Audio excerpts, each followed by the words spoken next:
everyone. Today we are here with Dr. Nweke. Thank you so much for being here. Thank you so much for having me. Thank you. In your own words, let's do a quick mindset check. How are you doing? How is your day going? How has your week been? The week has been it's pretty good.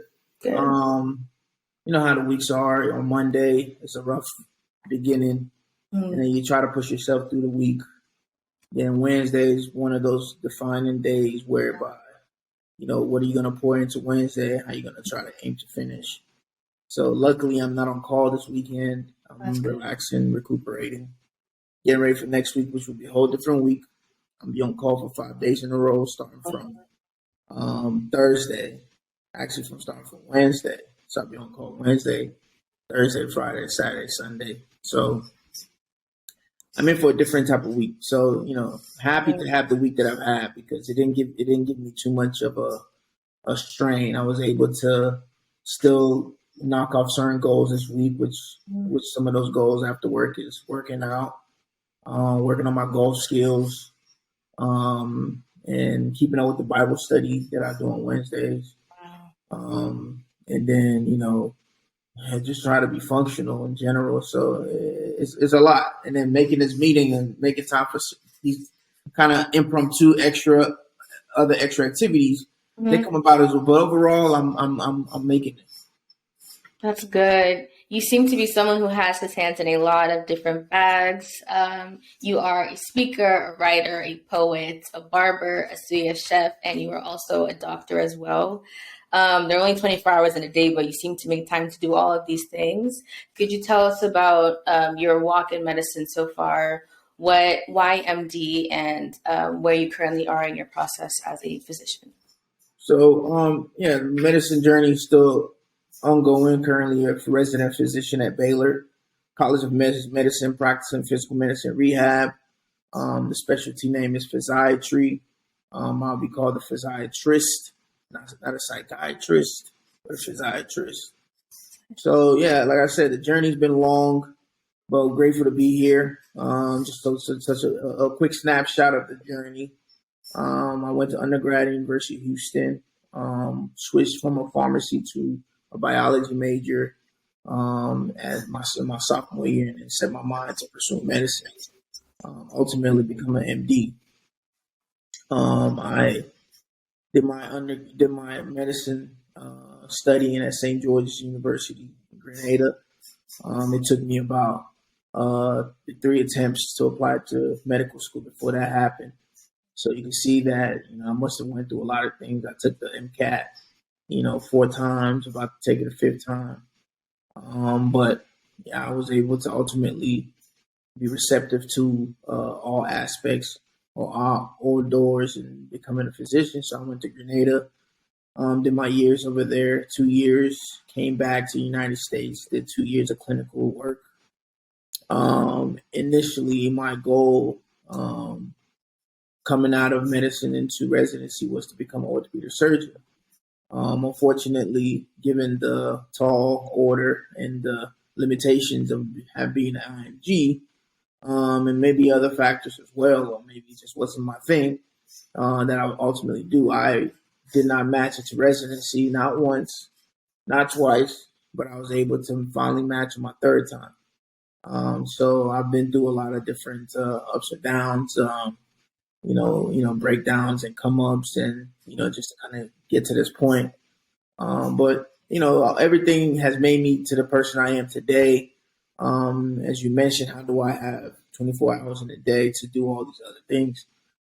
Aside from medicine, there are things that make me happy. There's things that bring me joy.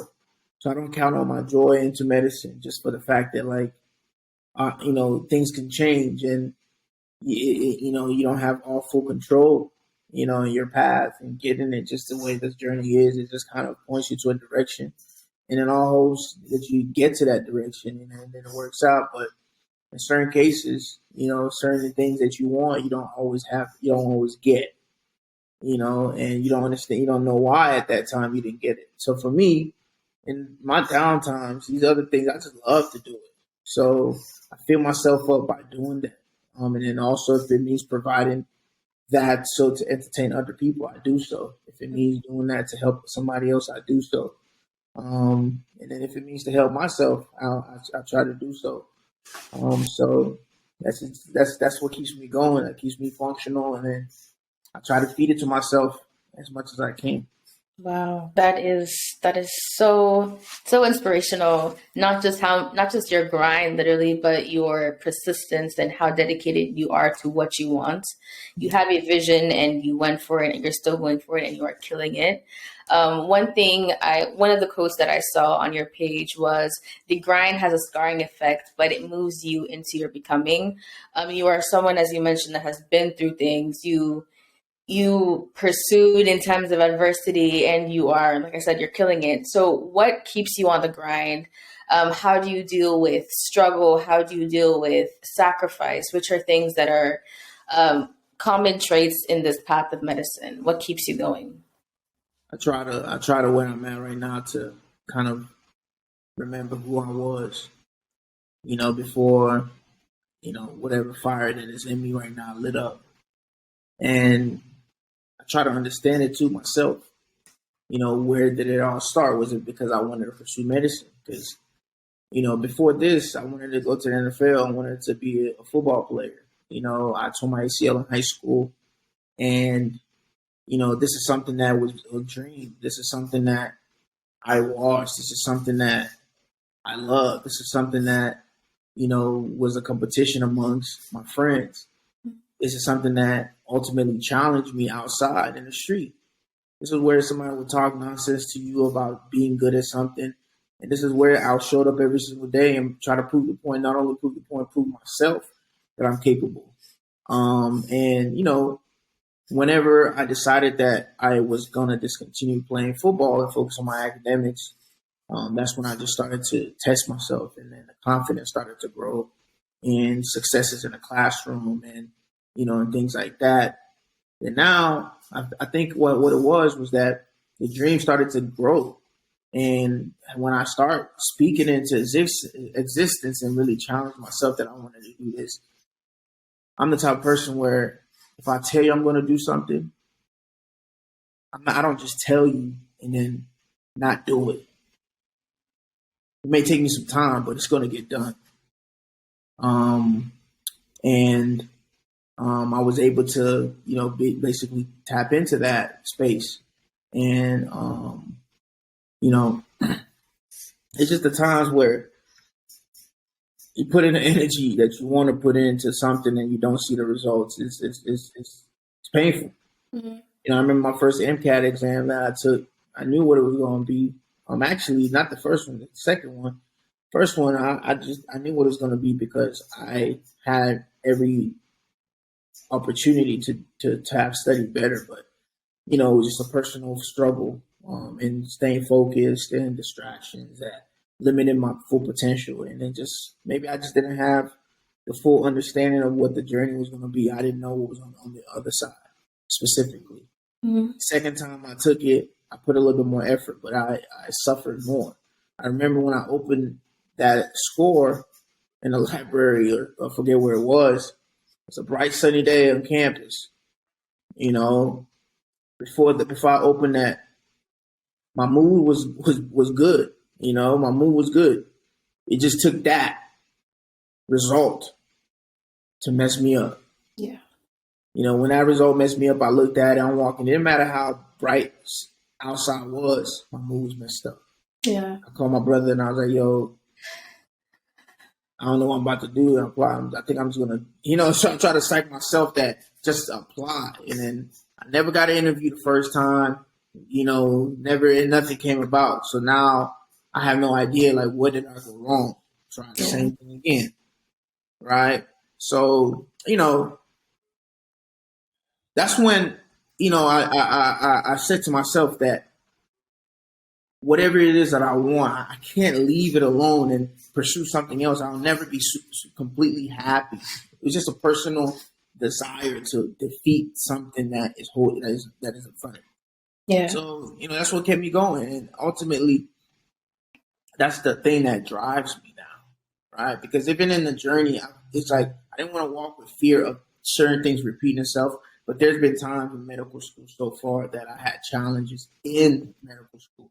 in passing a board exam, which happened to me towards the end of my board exam taking, where I witnessed myself have another challenge. But I overcame that challenge by saying to myself, you know what? I've accepted it. I just get another shot at it. And I retook the board exam, which is the USMLE Step 3. Step 1 and Step 2 didn't give me no problems. It actually gave me hope in pursuing orthopedic surgery because I was able to see my efforts in medical school yield fruit. So those were the things. But it was outside stuff, almost to the end of medical school that now became an addition to the journey that almost became an obstruction or a distraction to succeeding. So I had to just kind of understand that there are many aspects of succeeding in this field. Like, yeah, you focus, but at the same time, life is happening. So you want your other parts of your life to also come together, whether it's relationship and things like that. So being one person and trying to have emotional intelligence and being emotionally balanced, it's important to understand that because having that core allows you to overcome so many different things. You're going to take so many hits in life. It's going to be coming left and right, up and down, but ultimately what helps me get through it is let myself understand that, you've been at this point before in some way, somehow. Yeah. It's only time that will tell what this moment actually means. And what's important is that you have to wake up and go forward with tomorrow. If it becomes too suffocating, talk to somebody about it. But do not stop the thing that you say you're going to do because of an emotional reaction to that situation. So that's what overall just kind of keeps me going. I'm not emotionless. I'm still very into my emotions. But I try to have a good grasp in that, and all in all, keep my focus up. Yeah. Wow. I think what stuck out to me the most was you talking about not letting an emotion push you away from your path and also fear as well. So I have taken the MCAT twice. I remember the second time I took it, I just come back from Puerto Rico. So I was excited from vacation. And as soon as I saw my score, just like when you saw the score that day, I cried, forgot about my vacation, everything. Then my mood changed instantly.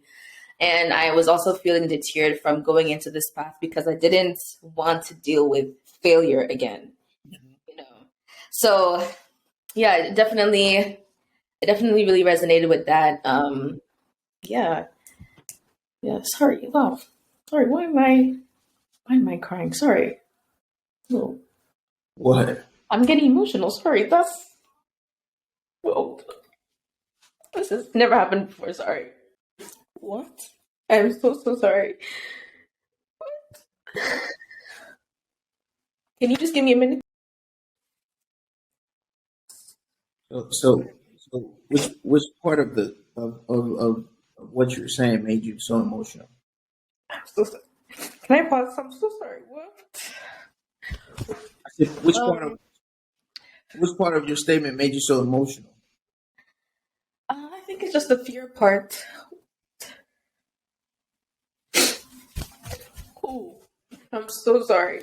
I want to share with you. I think this interview is important. I'm not going to mention the person in particular, but there's a friend of mine who she basically is battling what you're battling. You know, she took the exam through twice, right? And it's fear that's holding her a lot. And when I became friends with her and I'm telling my story, I was motivated to now like help her get over that. And I feel like I have to be so close to her every single day just to remind her how strong and stuff like that. Because it's daily mental growth. Not right what you're studying for. It's just the fear that comes to your life when you're taking this test is apparent in other aspects of your life, but it doesn't magnify because you haven't started to, what I'm saying, like make heavy decisions in that area. This fear that you're dealing with will meet you when you're trying to make a decision in a relationship, will meet you when you're trying to buy a home, will meet you when you're trying to do anything. That fear is in your core. And you got to understand, unless you can't put so much weight on medicine so much that you can't take a shot. And you got to get to the point where, like, yo, it's up to me and God. Like, I'm doing what I got to do. What is really pushing me? Is it because I told friends at this time I want to go in medicine? Is it because I told my parents at this time I want to go in medicine? Those are the things that's beaming down at you. But what you got to understand, I hope this is recording. Yeah, yeah, yeah. So what you got to understand is, you know what I'm saying? You. It doesn't matter when it happens, but when it happens for you, that's when it matters. You get me? So Yeah. it's not when you haven't started something that you should be worried about it. It's when you started that you should be worried about it. You don't worry yourself when you haven't started it. You worry yourself on what hasn't become. So, you know, I was so close to this friend of mine, and you know, I felt like I wanted her to get into medicine as much as I want to succeed myself. You know what I'm saying? So, and just going, just seeing her really desire to be on top of things, but certain aspect of of us limits us from like succeeding. Like we just cannot see things as in depth of importance as it is once we get involved with the thing. So when we're going through application process or applying and stuff like that, you don't see the other side of the mountain. What happens there? So why it's important to really climb the mountain as high as possible so you can see. You don't know where you're going until you get on top of the mountain. Because on the other side of the mountain, you just can't see what's there. You don't even know if you can surmount the things in the other side. All you're seeing is this mountain. So you're fearful. All you gotta do is climb. Climb and see. If your climb means your attempts, just climb and see. Give yourself a shot. So when you climb it, you can easily say, you know what? I don't really want to go there no more. You know, I saw it, I've seen it, I've given myself the best shot. You can really decide if you want to or not. But when you give up or when you don't go up that mountain, you're just fearful, and the doubt that strangulates you is what really continues to grow that fear. You know what I'm saying? Because it's like the fear is like this. Fear fear prides in CO2. Fear prides in CO2. Fear makes us not want to breathe. Fear makes us not want to breathe. You could be going through something, but you have to breathe. You have to focus. You have to calm your breath as you go through it. Understand that you just have to be at peace going through it. Okay, you've tried it before. Cool. Try it again.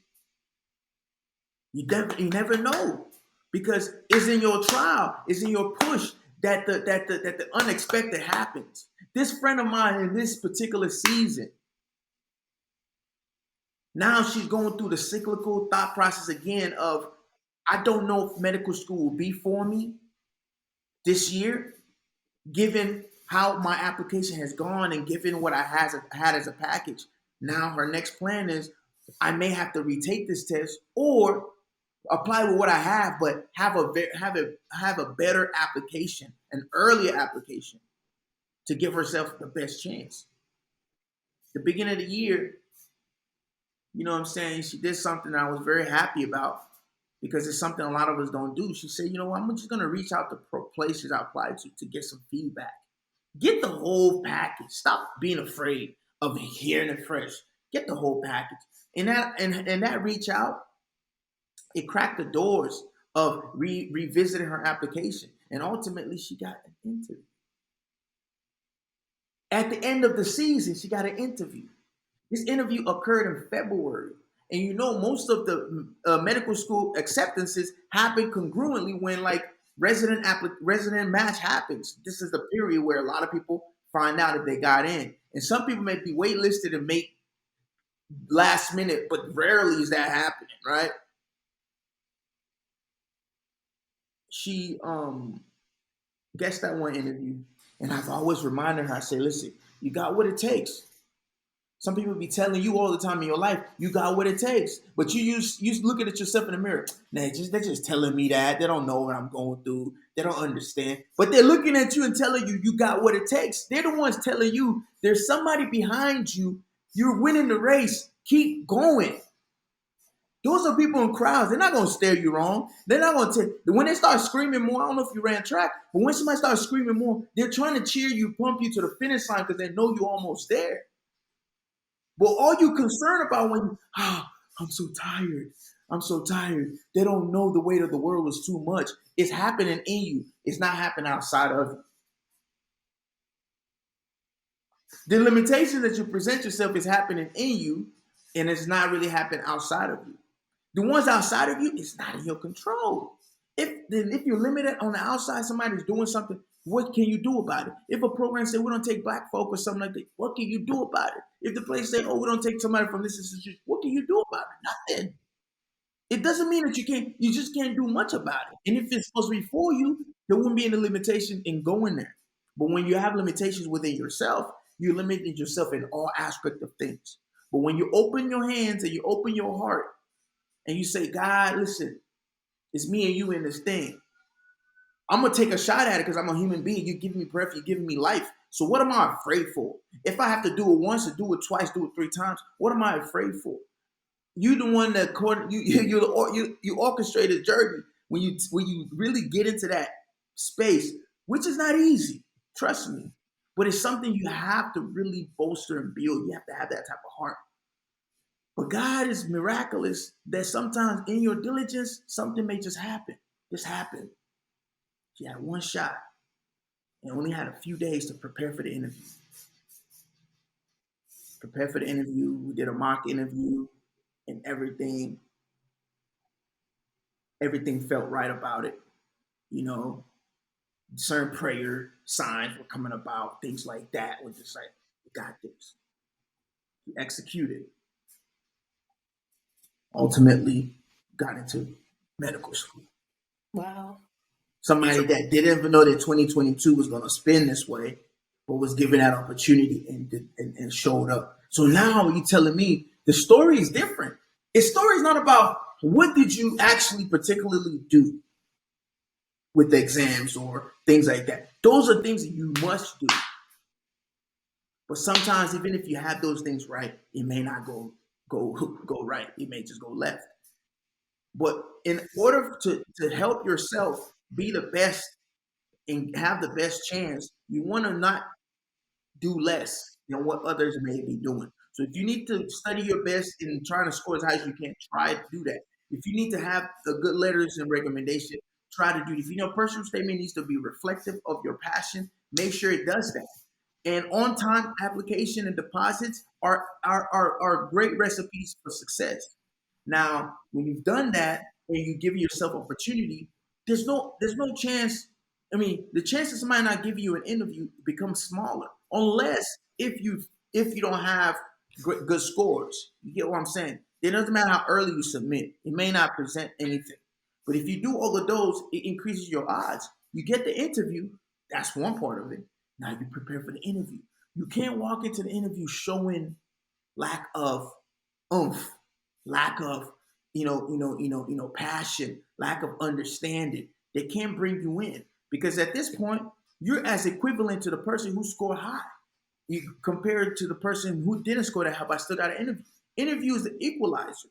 So now you realize, oh, I overcame the fear of all of that parts, but now I'm in the game. God has blessed me. God has given me the tools. One of the places in the Bible that I utilized to encourage that morning of her interview was when David, wanted to help his brothers defeat Goliath. At the time after they said to David, you know what, we could allow you to fight, but we want to put armor on you. Respectably, you want to wear armor and fight. David said, no, David said, "No, I'm not gonna wear this because I defeated lion, tigers, and bears in my garment, in my slingshot. I want to wear what I have already." Essentially saying, "I'm believing myself." And ultimately, he slayed Goliath. So that morning, when I was sending the text message of encouragement, I added that verse and amplified. You know what happened? Sweetheart read the same verse that morning. Coincidentally, she sent me a screenshot reproducing the same thing, writing her own thoughts. And then later on, a few minutes later, she gets on Facebook. The same message appears on somebody's status, basically add another augmentation to the recipe of success. You see, things were starting to align. I don't know what's going to happen next, but things were aligning. It was making a lot of sense. Now just move with faith. Execution. Execute it. If David didn't execute, he could have had all those things. God could have been behind him. But if he didn't have faith to execute, depending on how tall this mountain is or who this person is, or different form or shape of that same thing, it could have been a tiger. It could have been God presents different things, but at the same core of it is your faith. It doesn't matter what the thing is, but that fear that blocks you, that fights you, will fight you in all aspects of it. Could be you trying to lose weight. It could be you trying to be in the gym. It could you be trying to break a bad habit. You like fear of letting something go, the fear of not being able to do it, the fear of not seeing the end of it, the fear of when you're in pain, the fear of, oh, I might just collapse in doing this workout. That's your mind telling you that's gonna happen. Right? So when you train yourself in this to defeat fear, you will now always try your best to execute. And you give yourself the best shot. David took one shot. But before he took one shot, he was taking shots of challenging his faith. Do you know before he took that shot, he was trying to take a shot by convincing his brothers, convincing his people, trying to align himself. He was taking shots before he took that shot. So they didn't say, David, come do this. And that was the first time he was taking a shot. He already challenged himself before he decided to take a detour to follow them. He had a different agenda, but his mind was there. But he said, I'm going to take my best foot forward. Even when he was met with rejection, the rejection wasn't what you thought as rejection. Rejection in your mind was probably like, yo, you ain't got to be in a battle. Your life ain't got to be, forget that. That's not the rejection. I would confidently say, you know what? I don't want nothing to do with him. After they even told him the difficulty he may face, he said, nah, God is with me. You know, he could have been sad. He could have felt belittled. He was the smallest. But within him was something bigger. So you need to have that type of rigor. You got to have that type of rigor. It's that rigor that some of us that have difficulties must have. No one goes through this process so easy. It doesn't come easy. And if you see everybody, if you know anybody that always seek to get what they want, don't worry. Their own challenge will come. But you're not looking for them to have a challenge. But there will be challenge at some point. Just embrace your challenges early because it's setting you up for greatness. It's elevating you. But if you know for sure this is not for you, then you know that when you give your best effort, you're like, you know what, I don't think it's really for me. But when you know it's for you and you know you have more in the tank, you have to pour that. You have to empty yourself so you can have more. Because if you're not empty, you can't have more. You can only fill it yourself to a certain. You have to empty yourself to have more. You can't go from regular gas to premium. The vehicle of the next future is, you know what I'm saying, it's got to be different. So if you want vehicle, one mindset, and you've been going on regular gas, God wants you to empty yourself. So when He changes you a whole different person, it's premium that you're filling yourself with. You're not gonna mix no regular with premium. You don't know what the engine gonna do. You know what I mean? So God ain't gonna confuse you and give you something that you can't maintain. Firstly, that was amazing. Sorry that I cried. That's not how I expected this interview to go. I'm so sorry about that. Thank you so much for that. That was great. Thank you so much for saying that. I hope that was what you actually needed. Yes. Yes, it was. Personally, I needed it. I know other people need it as well. Yeah. That's crazy. Oh. I know that we were supposed to be like 20 minutes, but I feel like the gems you dropped are more than enough. Wow. Well, I'm happy. I'm happy, but I do want to take time and just leave with this. Yeah. And say, For those people who are still, I know the audience is mainly those who are still trying to get into medical school. Yeah. And I hope that young person, it doesn't really matter. You could be at your late age trying to go or very young, but the challenge is still the same. They're going to always, you either knew more and they're going to count you as you so far down in life, and it's going to be a challenge for you just because of the pool of people who do go to school. And the ones that are younger, you'll be seeing all your other friends get into places because you're looking at things as a timeline. So I want to let you guys know that there's no particular timeline prior to starting. There's a timeline when you start. And even in that starting timeline, you still have to understand your journey, because at times in the journey, you may have a hold up. Like, you could be doing so well, but then there could be a hold up on your license being delivered to you. Right? You've done everything right. You passed all your boards, and you need your license to be delivered to you. And for some reason, they haven't delivered your license to start your practice, but you've done it. It's different things that people go through. Even when you're an attendant, it doesn't stop. But right now, like I said, and I've emphasized, where you're at, you're just looking at it as a tall mountain. I want you to give yourself a little bit more grace.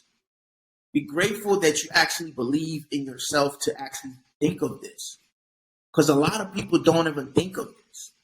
In the list of things that they want to be, they haven't chosen this, or it hasn't even been a thought in their mind.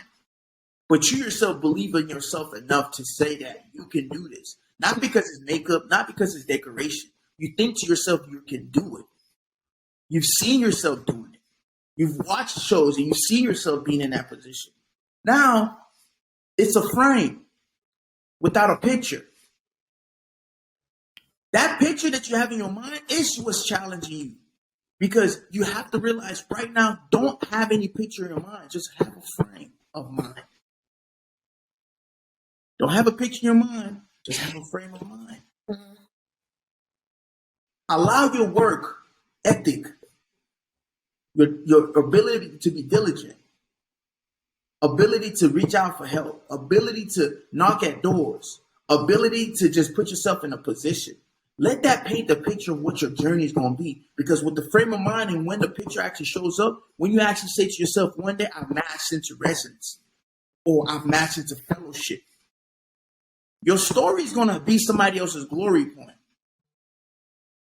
Because they're going to hear that story and they'll be like, wow, this person is such a dynamic. I'm a believer. Do you think there's 2% black males as doctors in this country? 2%, 2 to 3. We're with limited opportunities. So give yourself a little bit of grace when you're pursuing something and you're a person of color. Don't get down on yourself. Don't be depressed. Don't feel like you can't walk outside. Don't feel like you can't talk about it. Don't feel like you can't appear on social media. Don't feel like you can't share yourself. Because at the end of the day, you're a human being still becoming. So I'm glad you reminded me of that quote. Because I forgot, but there was a time I was, before Michelle Obama put out the book Becoming. My thing was always about becoming. I didn't even know anyone was thinking that, but I was always on that mode about becoming. You did it first. So you did it first, essentially. Oh, you see, yeah. But you guys are becoming, man. Ultimately, that's just what I wanted to say with that. And I'm pleased. I'm happy I did this interview for sure. Yeah, I have one question. Thank you so much for everything you've dropped on us. I have one question about you, though. Go ahead. Something that we can support you in. So you've done a lot to pour into the generations coming after you. You've done Doctor's Message mentorship program since 2015. You did your podcast for a minute, The Pipeline to the Gram. Yeah, thank you for reminding me that I'm gonna. Oh my goodness! So I have to organize myself. I got to start the podcast back, but there'll be a time I launched it back. I think it's time for me to start airing out some more things. Yeah. The Pipeline to the Gram, from what I read, it's very similar to this almost. Yes. Just creating a channel to pour into the people coming after you. Yes. And I was going to ask you, like, advice you had to pour into it, but you've already given that. Like, you've already given countless pieces of advice. But my question to you is now, what are you looking forward to in your next chapter on this path of being a physician? What are you looking forward to in your residency, post-residency? So, right now, I think I'm starting to about to conclude my PGY 2 year. There are certain actionable steps I want to make, which is, you know, I think next year is going to be a little different for me. I'm gonna dial back in a lot of extracurricular outputs. When I say that I'm gonna try my best, I really want to hone in on my practice, read more and stuff like that. Because not that I'm not reading right now, but I just want to dedicate more into it, so I'm not really being pulled. And so I'm going to centralize myself more in my 3rd year of residency, just because there's certain bags I need to secure for fellowship. So my goals is to apply for pain management. If it opens, it opens. If not, I'm trying to give myself the best shot. So in order to prepare for that, I think it's going to be vital for me to really read, because as we're transitioning from my last year, I'll be taking boards.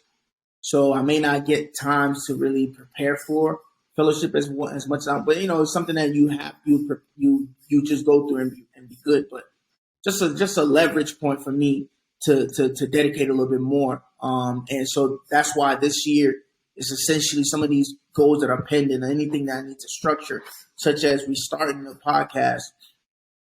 I'll think about, getting those things in order so that I don't have disjointed passions when I'm when I'm doing this and doing that. So something I need to sit and really, really, kind of connect well and balance well. But just simply the next upcoming things in residency will be finishing residency and doing a 1-year fellowship in pain management.